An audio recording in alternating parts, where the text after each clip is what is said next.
Shiva means the auspicious one, the one with the divine mind, who is very kind, very benevolent, and very loving. Let's begin by chanting the Bijakshars of Shiva.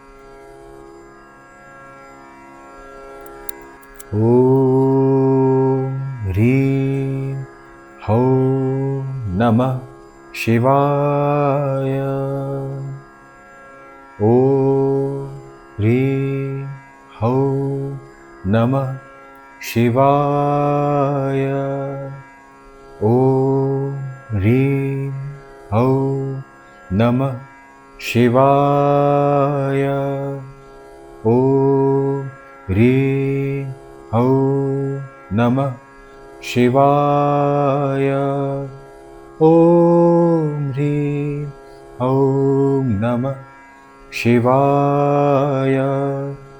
Om Hrim Hom Namah Shivaya. Om Hrim Hom Namah Shivaya. Om Hrim Hom Namah Shivaya. Om Hrim Hom Namah Shivaya.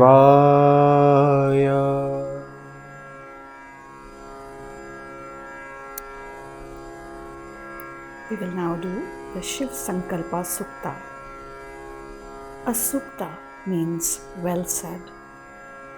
It is practiced for developing a calm, clear mind, to have clear thoughts, aligned in purposeful living, and for strengthening our mental resolve. The Shiv Sankalpa Sukta is a powerful hymn from the Rig Veda that asks the mind to dwell on the auspicious will of the divine.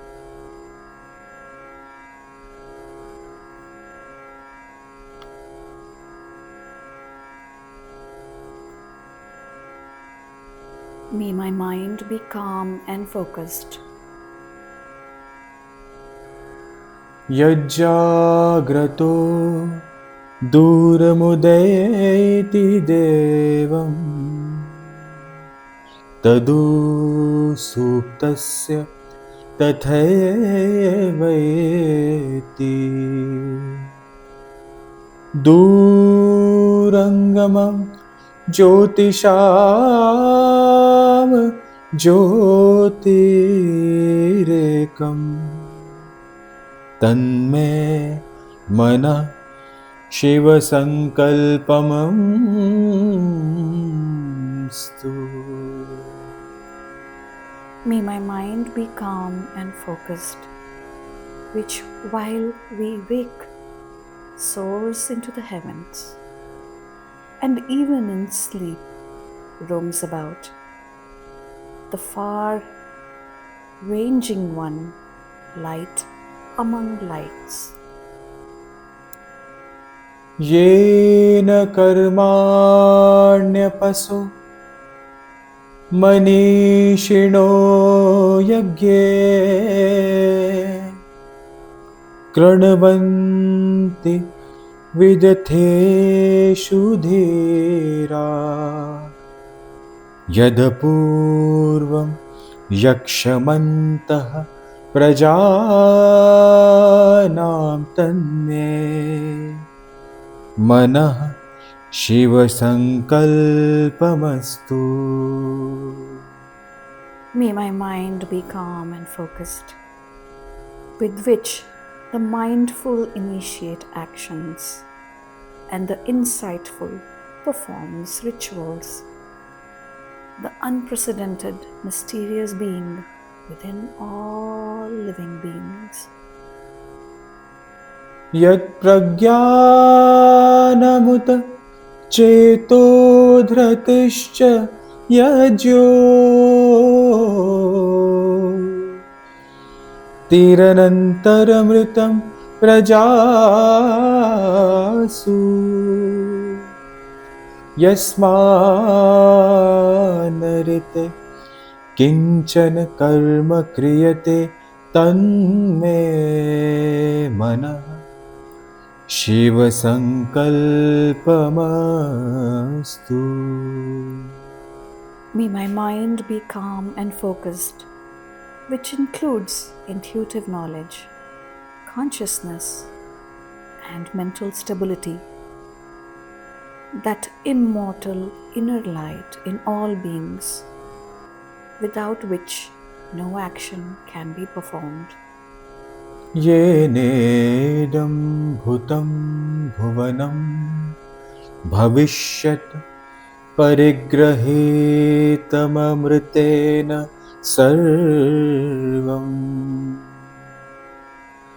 येन यज्ञस्तायते सप्तहोता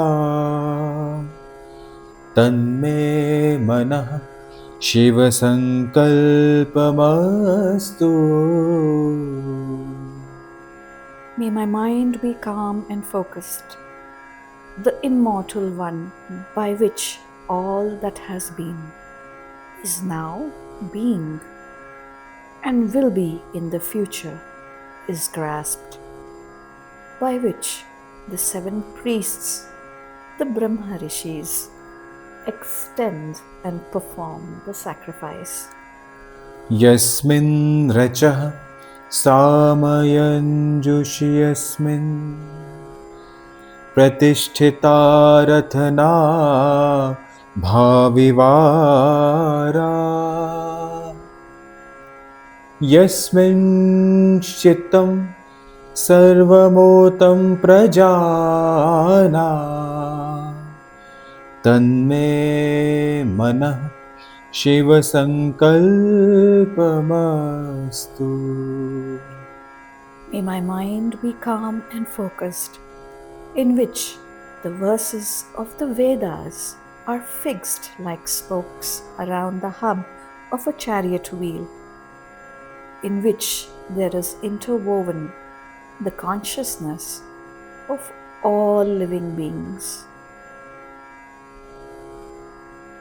सुषारथिर् श्वानिव यन्मनुष्यानि नियते भिषुभिर्वाजिन एव हत्प्रतिष्ठं यदजिरम् जविष्ठं तन्मे मनः शिवसङ्कल्पमस्तु। May my mind be calm and focused. That which by mindfulness is controlled as a skillful charioteer controls horses, leading the powerful forces of the senses by their reins, which is seated in the heart through agile and speedy.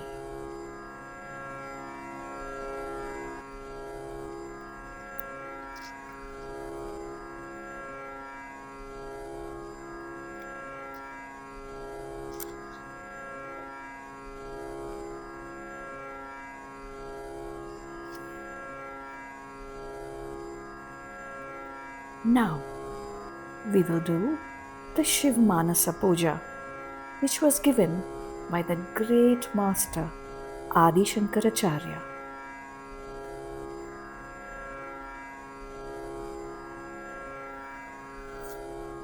रत्ने कल्पितमासनं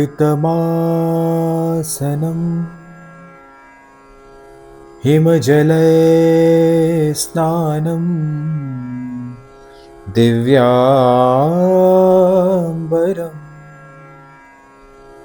नानारत्नविभूषितं मृगमृदामोदाङ्कितं चन्दनं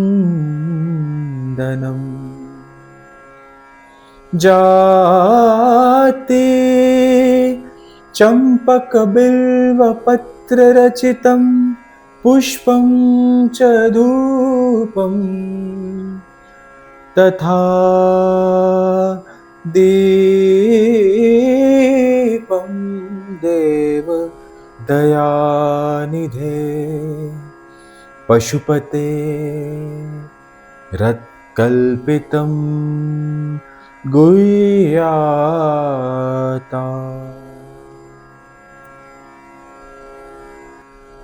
Let's pray to Lord Shiva.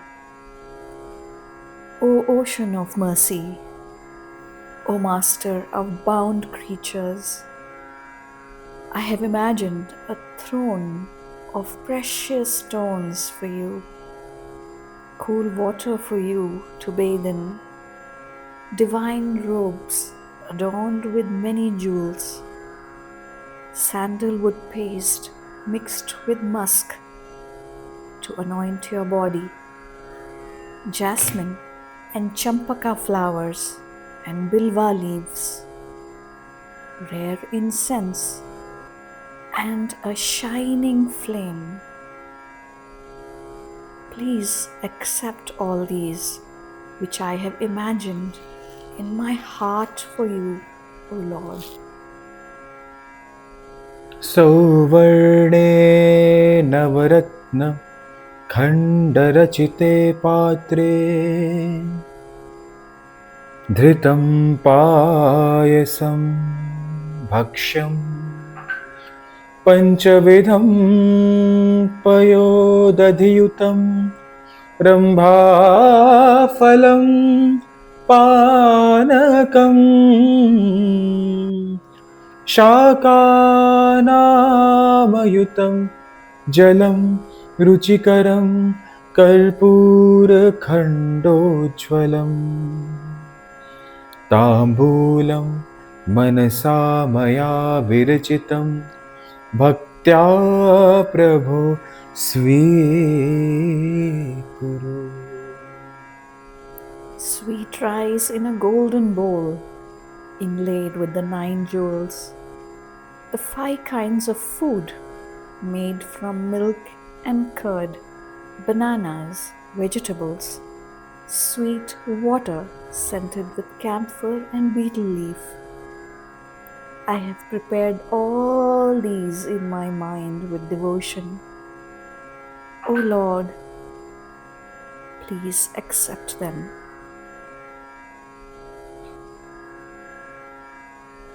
छत्रं चामरयोर्युगं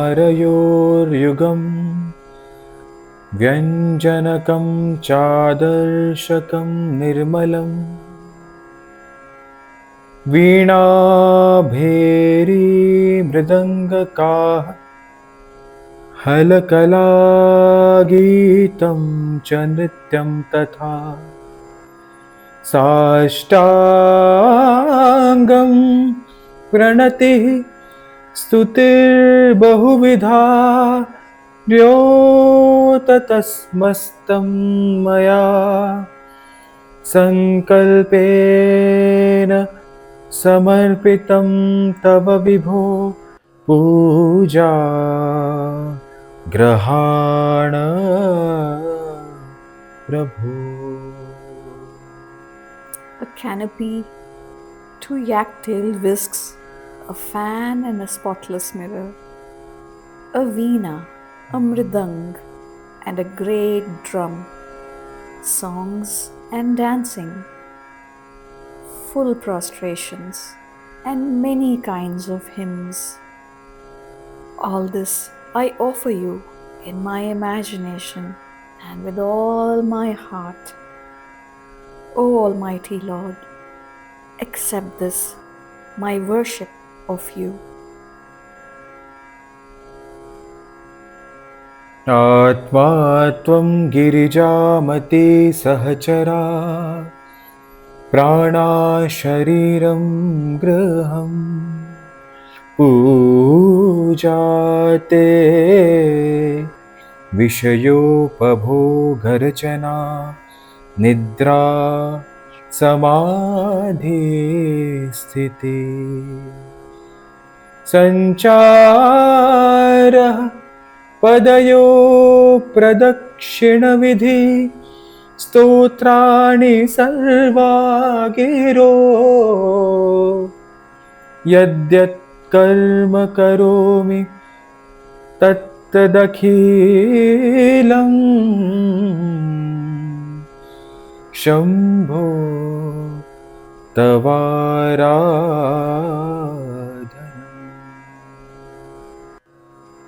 You are myself. Parvati is my reason. My 5 pranas are your attendants. My body is your house, and all the pleasures of my senses are objects to use for your worship. My sleep is your state of samadhi. Wherever I walk, I am walking around you. Everything I say is in praise of you. Everything I do is in devotion to you, O benevolent Lord. करचरणकृतं वा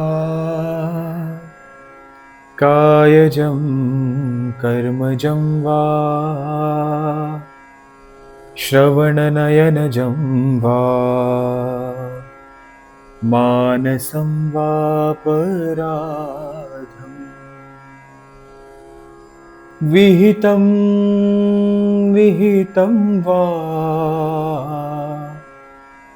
सर्वमेतत् क्षमस्व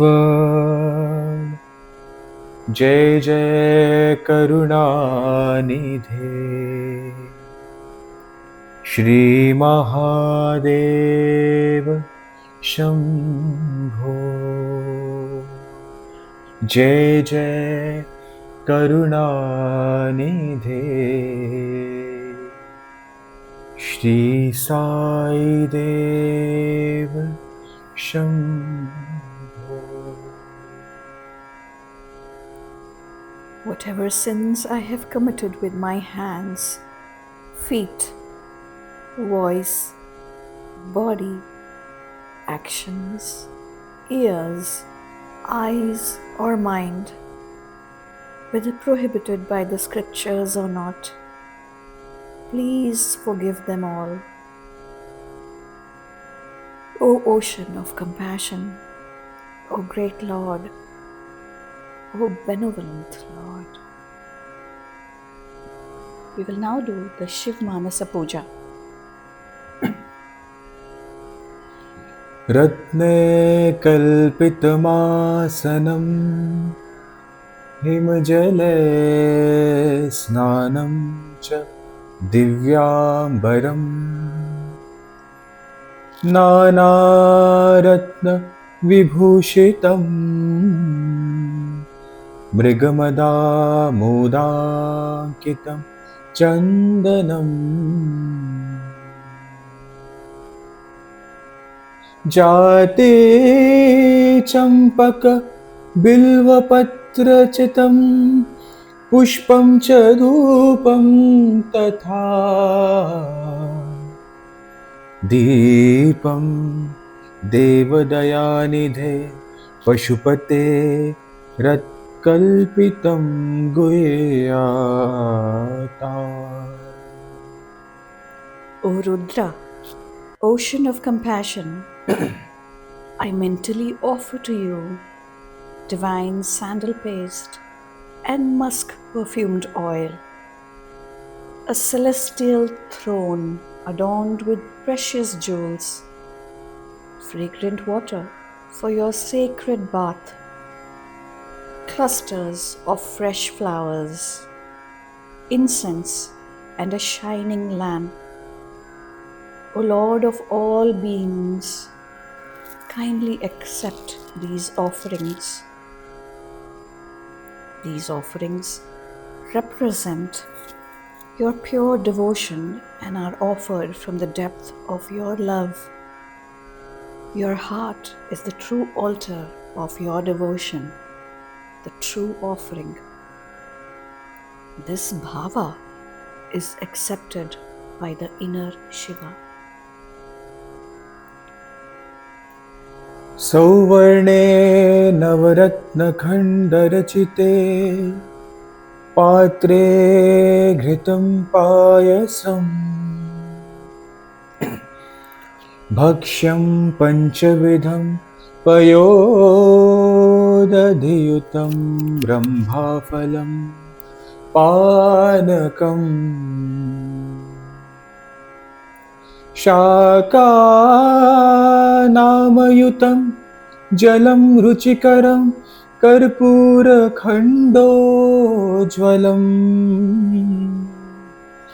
ताम्बूलं मनसा मया विरचितं भक्त्या प्रभो स्वीकुरु। In a golden vessel set with 9 gems, I mentally offer sweet rice pudding, 5 types of food prepared with milk and curd, banana, fruit juice, the finest vegetables, pure water, and a fragrant betel leaf. O Lord, please accept these offerings made through my mind with devotion. This food represents all our experiences of life, and this verse symbolizes offering our senses and the enjoyments through them to Shiva. And thus you pray, all that nourishes me, all that gives pleasure, all sweetness in life comes from you, O Shiva. I release attachment and remember that God is the source of every joy. छत्रं चामरयोयुर्गं व्यञ्जनकं चादर्शकं निर्मलं वीणाभेरी मृदङ्ग काहलकला गीतं च नृत्यं तथा साष्टाङ्गं प्रणतिः स्तुतिर्बहुविधा यो ततस्मस्तं मया संकल्पेन समर्पितं तव विभो पूजा ग्रहाण प्रभो। I mentally offer you a pure royal umbrella, fans of yak tail and fine hand fans, music of flutes, singing instruments and dance, as well as full prostrations and hymns of praise. O Lord, all this is offered by the resolve of my mind. Please accept this worship. This verse symbolizes offering of creativity and self-expression. Whatever talents I have, voice, art, movement, grace, represent the capacity of the soul, the Atma, to celebrate the divine within, and I offer them for a higher purpose. आत्मा त्वं गिरिजामते सहचरा प्राणा शरीरं गृहं पूजाते विषयोपभोगर्चना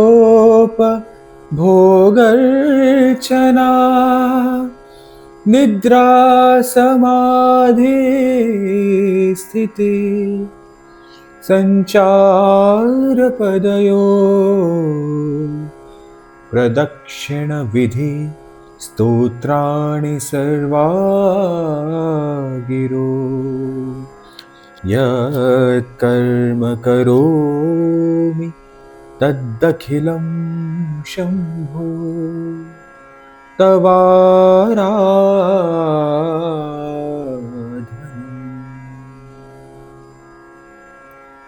O Lord, you are my very self. My mind is Parvati. My breath is your attendant. This body is your house. All sensory experiences are your worship. Sleeping is your meditative absorption. Walking is your Walking is your circumambulation. Walking is your pradakshina. Speech is your praise. O Shiva, whatever I do, all of it is your worship. This verse reveals the highest form of devotion. Shiva is the indwelling self. Shiva is the indwelling self. Every action is sacred. Breathing, walking, speaking, working, everything. I realize non-duality. There is no longer a worshipper and a God. All my life is worship. My existence is Shiva. Awareness itself is my offering. करचरणकृतं वा कायजं कर्मजं वा श्रवणनयनजं वा मानसं वापराधम् विहितम् अविहितं वा सर्वमेतत् क्षमस्व। जय जय करुणानिधे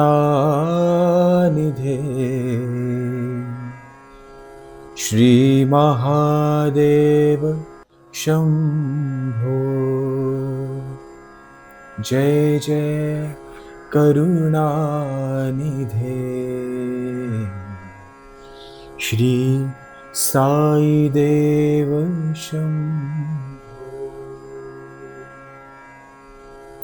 Whatever mistakes I may have committed through my hands, feet, speech, body, actions, ears, eyes or mind, whether done knowingly or unknowingly, O ocean of compassion, Mahadeva, please forgive all. Victory to you, O Shiva. O Shiva, I completely surrender to you. The body is imperfect. Hence, I let go of guilt and ego and dissolve in your grace. Forgiveness opens my heart to peace, freedom, and unity with my divine self. तेरे कैलाशों का अंत न पाया, तेरे कैलाशों का अंत न पाया, अंत बेअंत तेरी माया। ओ भोले बाबा अंत अनंत तेरी माया। शिव कैलाशों के वासी, धौली धारों के राजा, शंकर संकट हरना, शंकर संकट हरना। शिव कैलाशों के वासी, धौली धारों के राजा, शंकर संकट हरना। ओ मेरे बाबा शंकर संकट हरना। O Lord Shiva, we long for you. We long for the union with the divine. And Kailash, your abode, represents a state of spiritual awakening and enlightenment. Help us with our aspiration to transcend worldly attachments and reach a high state of consciousness. तेरे कैलाशों का अंत न पाया, तेरे कैलाशों का अंत न पाया, अंत बेअंत तेरी माया।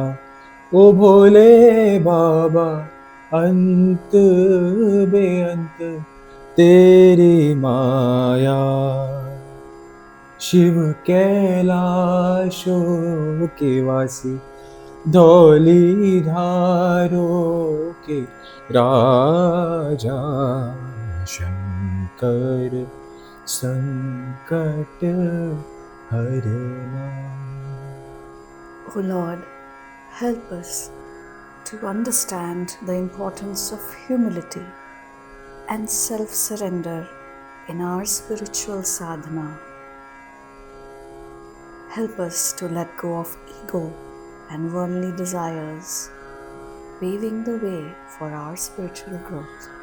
बेल की पत्तियां, भांग धतूरा, बेल की पत्तियां, भांग धतूरा, शिव जी के मन को लुभाए।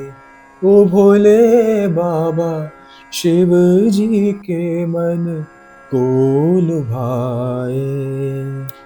शिव कैलाशों के वासी, धौली धारों के राजा, शंकर संकट हरना। Look within and seek the divine within yourself. Cultivate a deeper understanding of your own nature. Feel the cosmic connection with Shiva. This connection fosters a sense of unity and harmony.